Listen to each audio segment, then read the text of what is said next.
Call of Duty franchise has some notoriously difficult campaigns. When I say that, I'm sure most of you think about the torrential downpour of grenades in World at War on Veteran, or even battling through COD 4's timed epilogue mission, Mile High Club. These games have earned their reputation by making players break their monitors all around the world. But what if I told you that there is a difficulty that puts both of these games to shame? In the dungeons of Treyarch Studios, a fifth difficulty was forged. One that had the power to dominate the will of all players. A realistic difficulty. This mode was first introduced with Black Ops 3, and beating it will earn an achievement that only 0.16% of players have unlocked. This difficulty changes Veteran in one way, and it's that you die in a single bullet most of the time. Oh my god, these guys are insane. Having never played the Black Ops 3 campaign, I wanted to jump in and experience the brutality that is realistic difficulty. And the first thing to do was get everyone to guess the number of deaths that we thought this run would generate. Delirious 342. If your first chat in this channel is fucking nailing the number of deaths on a Black Ops 3 realistic mode, I will give you $50. Canadian dollars. The first destination in this celebration of death was an airbase in Ethiopia. I was gonna work with my right-hand man, Jacob Hendricks, to rescue hostages from a hostile group known as the NRC. This mission sounds like the type of job for someone with plot armor. Unfortunately for me, the only protection I have is my safety squint and a whole lot of determination. Oh my god, we can slide too? Are these bad guys? Oh my god, that guy's shooting shotgun. Kill him, buddy. Where's my boy? Hendricks, oh, that's my boy. Oh. Well, that was the first official death. Going into this run, I fully expected there to be a few bumps along the way, and the fact that this first encounter had the visibility of a gentleman's club during half-price cigar day didn't help. In fact, I died 4 times in the very first gunfight of the game. But keep in mind, Black Ops 3 takes place in the future, so the revive tech is cheap and it's free. I was going to abuse this fact at every opportunity. And I'm not just saying that because I was force-fed led by a few militiamen. Every death in this game is an opportunity to learn something new. It just so happens that half the time that something new is that I suck. Look at that headshot. Are these explosive? Nope, those are just buckets. Bro, these guys have... Oh, shit! That guy just clapped me. To be clear, not every lesson involved dying. For example, Hendricks isn't playing realistic difficulty according to my bullets, and grenade damage can be prevented by hiding behind old metal cans. These first few fights were tougher than I expected, since the enemies were layered in sheets of armor, and it's tough to take them down when I die in 1 hit and they die in 6. The solution to this problem is the sponsor of today's video, Opera GX. You see, Opera GX is the modern answer to making your browser fully customized to your liking. I've been looking for a new browser that ticks a few boxes, and Opera has everything that I want personally. First of all, there is a built-in ad blocker that catches all the sneaky pop-ups that try to hide in the background when you're browsing the internet. That's great on its own, but Opera also has a built-in VPN that lets you teleport to 30+ countries digitally like some kind of web-based superhero. And using the code EGGPLANT before the end of 2025 will give you 1 free month of VPN Pro. With Opera's built-in dark mode, you'll be able to enjoy this freebie and access all the additional gaming content that you could ever want without getting flashbanged every time you open a new tab. That isn't all. Opera also has an amazing selection of mods that allow you to customize your browsing experience to the max. I'm talking about things like sick animated wallpapers, not unlike this RE7 one that I'm definitely rocking for the foreseeable future. Some other sick features include sound effects for both typing and opening and closing tabs, background music directly in the browser, custom animations when starting things up, and even custom fonts and icons specific to Opera. And don't even get me started on the shaders that give everything a nice coat of paint. Now, if you're like me, you've been chained to another browser for ages. Don't worry, Opera understands this. And they've made it easy to import all your settings and bookmarks from other browsers. And if you are on Chrome, it's also compatible with all of the Google Chrome extensions. So you won't lose your favorite features, you only benefit. If you're interested in moving to a modern browser that's built for gamers like you and I, use my link in the pinned comment or description to download Opera GX. Thanks again to Opera for sponsoring this video, but now it's time to get back to dying in 1 bullet. That said, I was still able to battle my way through these tunnels and meet up with the rest of my squad on the surface. I actually thought having a cybernetically infused team would make the rest of this first mission a breeze, but instead, the amount of responsibility they delegated to me as the only non-clanker only increased. Bring down that VTOL! Aim for the missile! Are these my guys? Nope. No, they're not. This? Oh. Oh, I'll fucking take down the VTOL and I'm dead. Well, maybe I won't take it down. Oops. Outside of the obvious realistic woes, a major factor contributing to the difficulty of this level is that I was only armed with a submachine gun, and the recoil was making it tough to pick off enemies while head glitching boxes. This weapon issue can be solved in a bit, but first I learned that I had the ability to use thermal echolocation like I was some kind of bastardized Batman. So equipped with these futuristic pit vipers, I took my time battling through all the enemies here since I wanted to build up my confidence before I hit the first part of the game that really needed me to die for the cause. And what causes that, you might be asking? Well, I'm talking about the war against the goddamn Transformers. I just hear what sounds to be like a massive robot fucking dragging hog across the pavement. Oh, it is literally a bunch of robots. Can we just pop these? Do they get flashbanged? Probably not, hey? Oh, fuck. Well, I was on the wrong goddamn bin. To even the odds a bit, my squad and I hijacked an APC and started buzzing towards the extract. This is one of the only times in the game where you don't actually die in one hit, and since there isn't many of these on-rail moments, I was more than happy to get a break from all the carnage at the airfield. At the end of this ride, my big rig crashes before we make it to the exfil vehicle. My new objective is to survive. Am I just supposed to run to this? Okay, I'm just gonna run. Oh my god, I survived the hit! I'm dead. Go to this first rock. Well, nope, never mind. Maybe we do gotta wait. What am I doing here? Is that thing gonna kill me? Go, go, go, go! Get me in the mobile trailer! No, bro! I was about to be at the fucking trailer park. Holy fuck, where's Randy when you need him? And I'm dead. This is fucking hilarious. This section is a perfect example of what realistic mode entails. You try something, you die, you respawn, then you repeat. The only difference is that in the first level, you end up with a little bit less than when you started, since a group of robots quite literally rip you limb from limb. And I was in a state of pure shock. Why would you save me? This guy's from Law & Order. I understand you represent Law & Order. Not today, brother, not today. Let me die. Mission complete. Level 1 is done! Some people might call this event traumatic, and they would be right, but my only focus was on the fact that I was turned into a Robo-Man myself, so the military could have a COD equivalent of Deus Ex's Adam Jensen. My newly adopted body parts were going to need to be put through the ringer to make sure everything is working as expected, which is why Mission 2 is an advanced training simulation that has me testing out all my new toys. Now, since the story in this game is like watching Inception in reverse at half speed, I didn't fully understand it. So I'm gonna focus on the what I'm doing, not the why most of the time. And that adrenaline-infused confusion started with a delayed achievement pop. Oh, shit, man! Disavowed. Complete Black Ops. Wait, what? Oh, is that the name of a level? I thought for a second there I just completed the campaign. Bro, what the fuck? I was like, wait a minute. We did it. We're done. And I'm dead. This combat tutorial first taught me that I can remote hack drones and use them to decimate the competition. Since I'm in a mode where I die in one hit, being able to warg into a mechanical hawk gives me a massive advantage where I would normally have none. This metallic version of the Force isn't only for drones. It extends to all sorts of machines. And using these when possible will give me a massive battle buff. Fuck your turret. They're not even trying to attack. If you're not dead, speak now or forever hold your peace. Now that my telemagnetic skills have been tested, the next set of abilities that I'm given are the futuristic version of Eleven's abilities from Stranger Things. This is basically an off button for any robotic threat that wants to tear me limb from limb.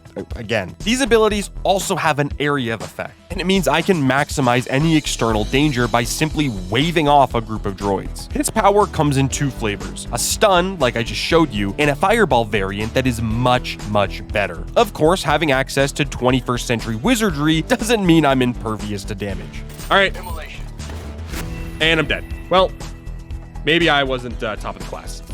Okay, here we go, I'm a Jedi. Give it a spin on those enemies.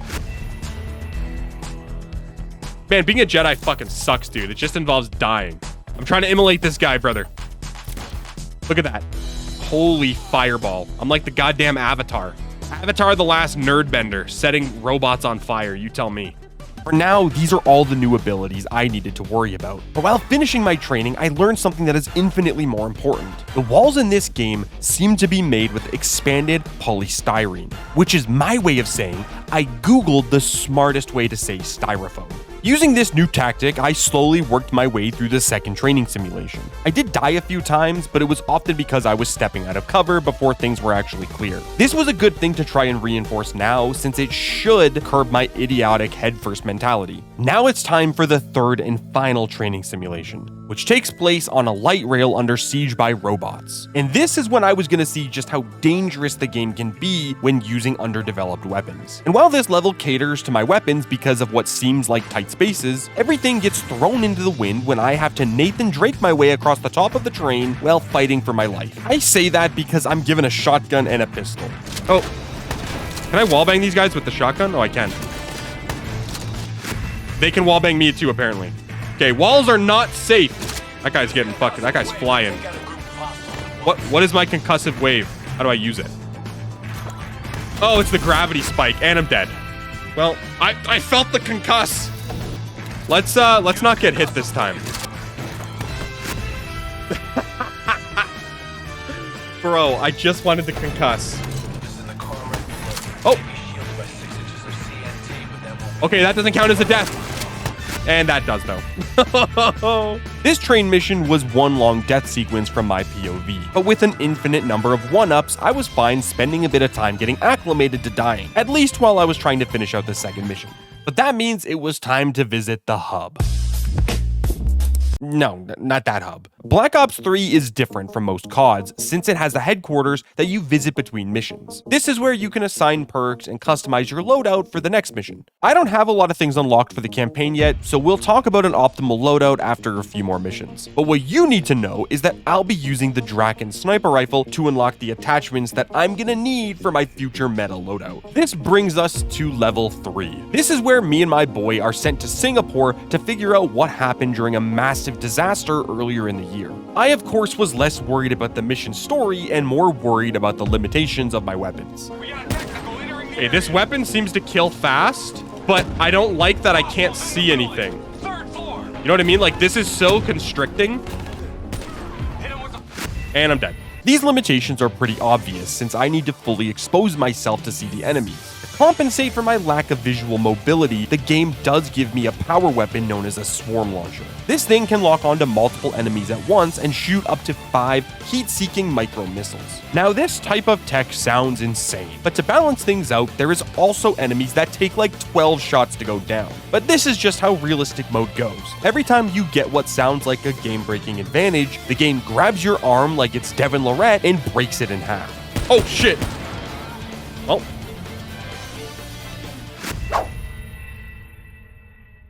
Didn't see that guy. Oh, thank God I get to spawn here. Well, fuck, I get to spawn here. Because of the lack of visual clarity on this level, I had to heavily rely on my cyber vision while holding down really long sight lines. This strategy wasn't foolproof by any means, but it did let me progress at turtle speed all the way onto a boat where I did my first sniper breach.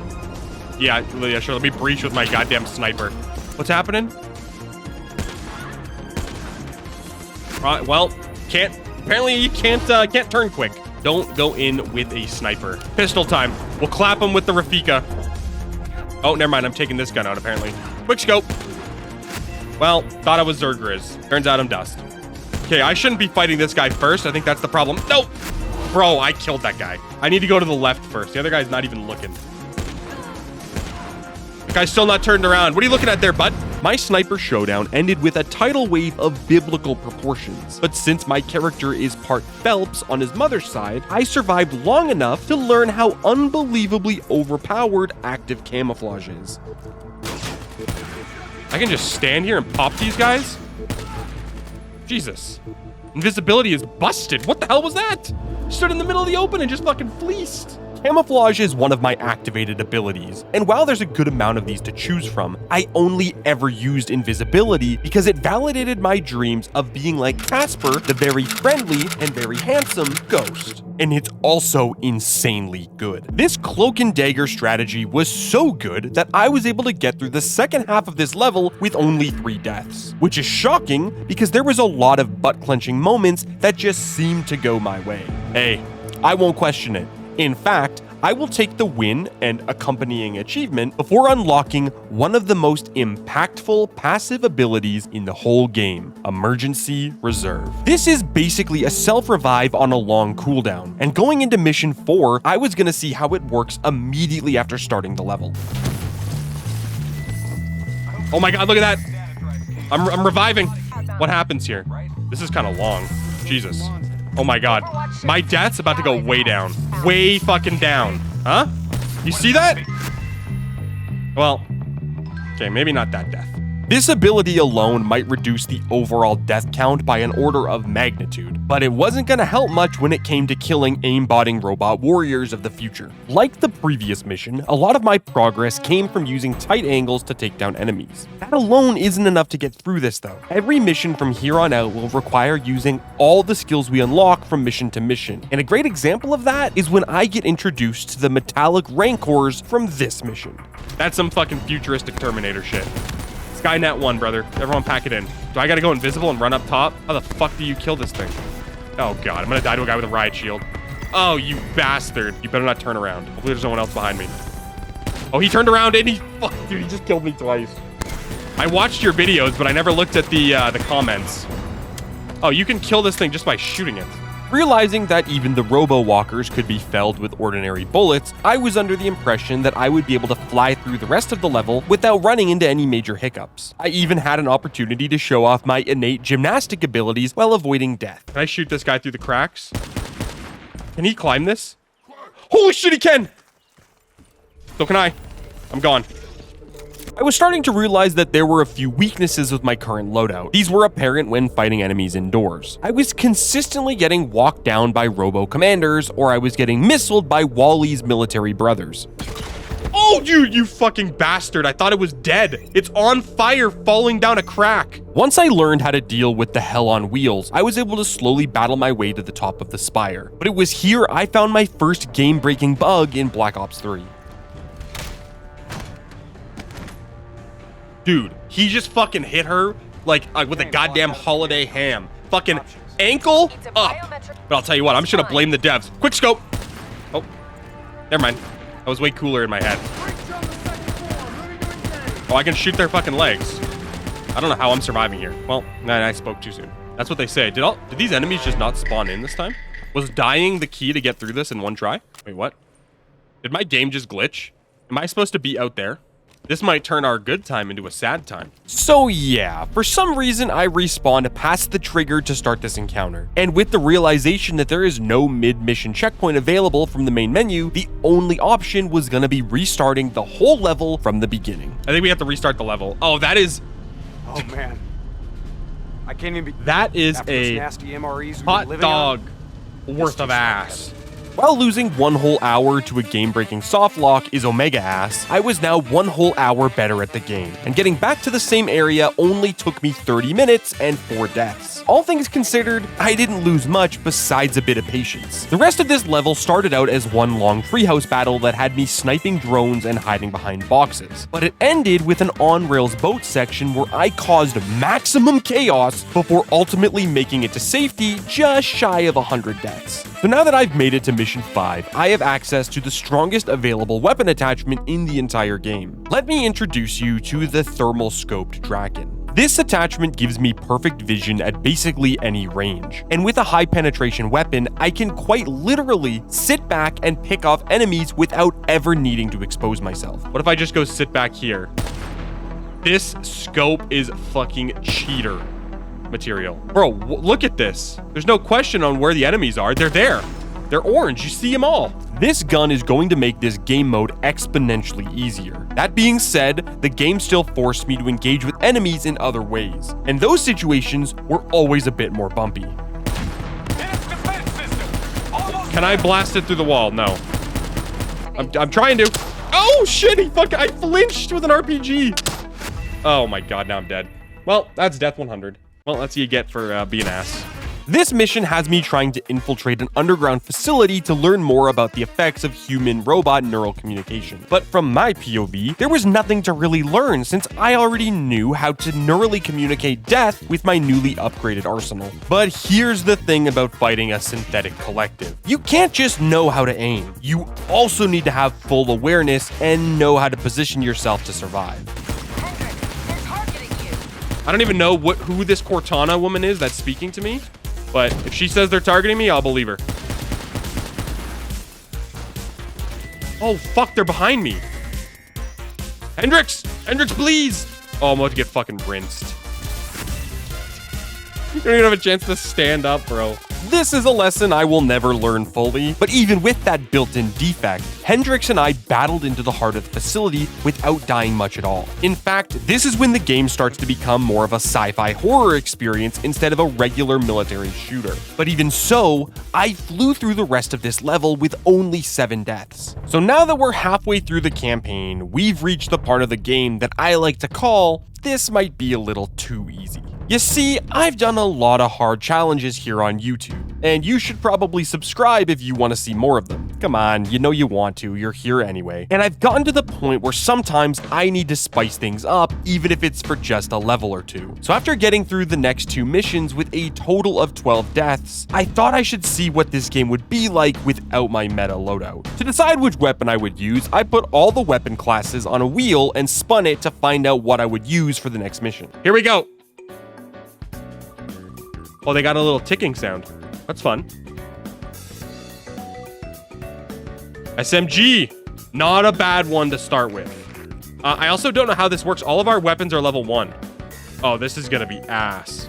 Since I had been using one gun for the whole campaign, I was working with bare bones attachments on my SMG of choice. But that was expected when doing something as dumb as this. I'll tell you what though, realistically, Black Ops 3 has been easy. And hopefully this isn't too bad. I feel like we're gonna slam this. The beginning of this next mission is actually pretty tricky since things start off with the full-on boss fight. My weapon choice for the level wasn't gonna make much of a difference here since this massive mech needs to be defeated with rocket launchers and grenades. The main strategy here was to avoid getting killed by missiles while I was pathing around the rocks and shooting rockets of my own. I died to this boss a solid 10 times because I was unable to dodge the Goomba stomps from the sky though. It was Hendrix. Bro, what the fuck is that? I'm literally getting suplexed. But in the end, with a bit of patience, I was eventually able to take out the boss and move on to the meat of this level, which takes place in the goddamn Matrix. What in the Dr. Manhattan is this? Congratulations, Private. Are we just running it down here? Oh shit. Oh my god, we're already in World War II. Is this World at War? I'm gonna have to try to aim assist our way through this. Full transparency. This thing has so much fucking recoil.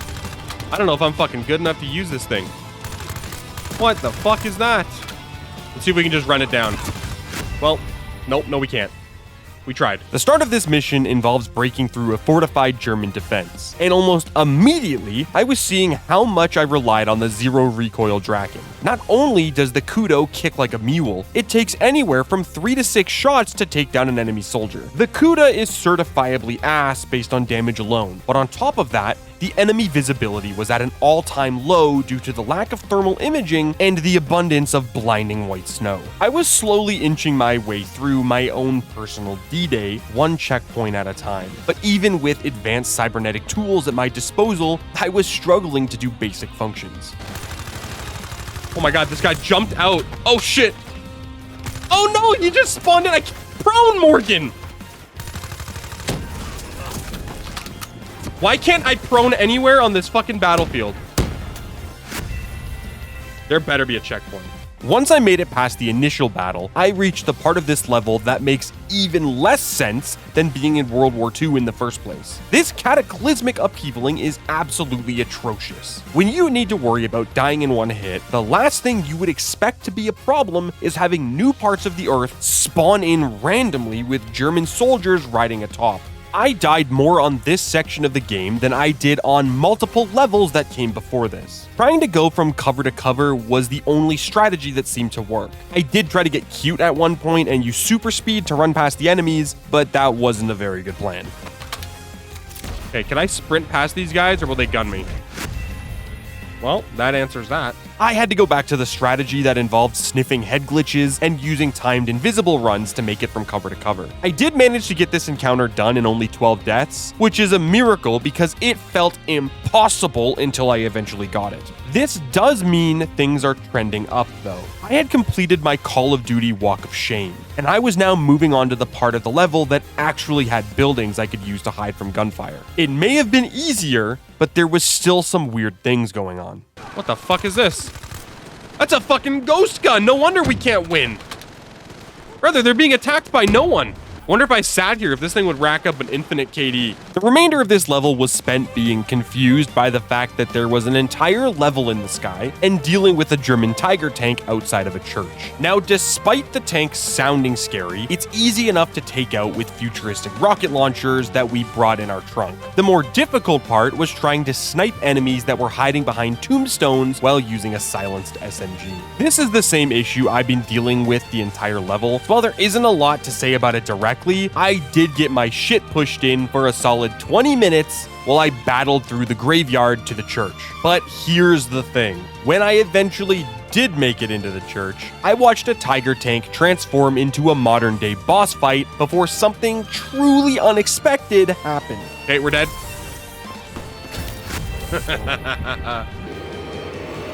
What is happening? Whoa.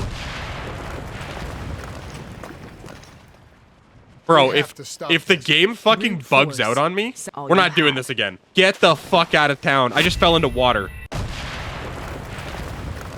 Get out of town, man. So yeah, for the second time on realistic mode, I had my game checkpoint me out of bounds. And the only way around it was to quit out and restart the mission. Listen, I know I said we were going to be playing a mission with a regular gun, but now that we've confirmed how ass that is, I'll be going back to the meta loadout to finish out the game. The first time I did this level, I died a total of 40 times. And on the second attempt with the Draken, I got back to the same area in only 10 deaths. So this weapon literally makes the game 4 times easier. And it's not hard to see why when you're able to kill enemies before they even spawn in. And we'll take that as the gospel and say I lifted a truck.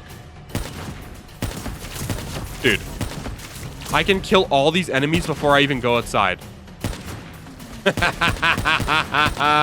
This gun is fucking broken. Oh, achievement. I'm a crack shot, baby. In campaign, kill 5 enemies from over 100 meters away. You know, some people were just born to fuck. And I may be one of them. Finding my way to the church was quite literally free with this setup, and once I was in the church, I took out the mech that spawned in since I'm a serial clank destroyer at this point. And that's when the level takes me to one final mindfuck before things get finished out. Wait a minute. This is zombies. Isn't this on Gorvid Covey? Okay, I don't know what the hell is going on here, but what I do know is that I died a few times and spent well over 15 minutes training zombies like I was Call of Duty YouTuber Syndicate in his prime. With the self-proclaimed worst level in the game finally done, I was only 3 missions away from finishing Black Ops 3 on realistic difficulty. And to my surprise, we've reached what I like to call the flaccid 4th act. I call it that because these last 3 levels aren't very hard at all. Let's start with the mission Sandcastle, for instance. There is a good bit of on-rail jet fighting in this level, and those sections don't really offer a lot of danger. Now, between each of these jet sections, you get to play a bastardized version of King of the Hill, but those mostly involve laying down until the game says you're good to get back in the plane. I did die a few times on the final objective, but again, this difficulty is set up in such a way that you have to abuse the most overpowered gear for it to be manageable. And when most of my playtime is spent looking through a flavored scope, there isn't much I could show you that differs from the last level. The final room added a little bit of trickery because I wasn't paying attention to timings on when I should run from cover to cover.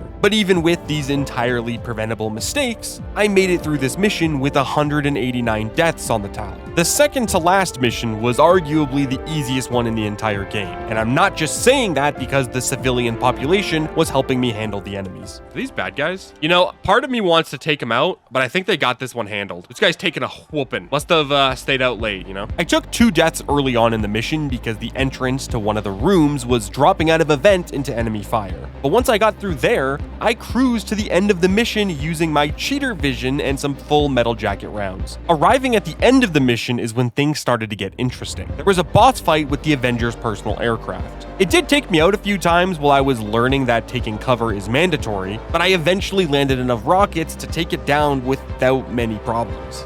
See, this guy's like a brain parasite. Talking about he was there too. Clock's ticking, oh my god, bro. These machine guns are crazy. I don't know if that's gonna hit. No more hounds, please. Sometimes Excuse me. you have to let it go. What's a hound? Oh, are these wraps? Oh, okay. Fuck them. We're good. We're good. Get the hell out of there! I'm out of here. And all I could think was, achievement! Oh my god. One more level to go, baby.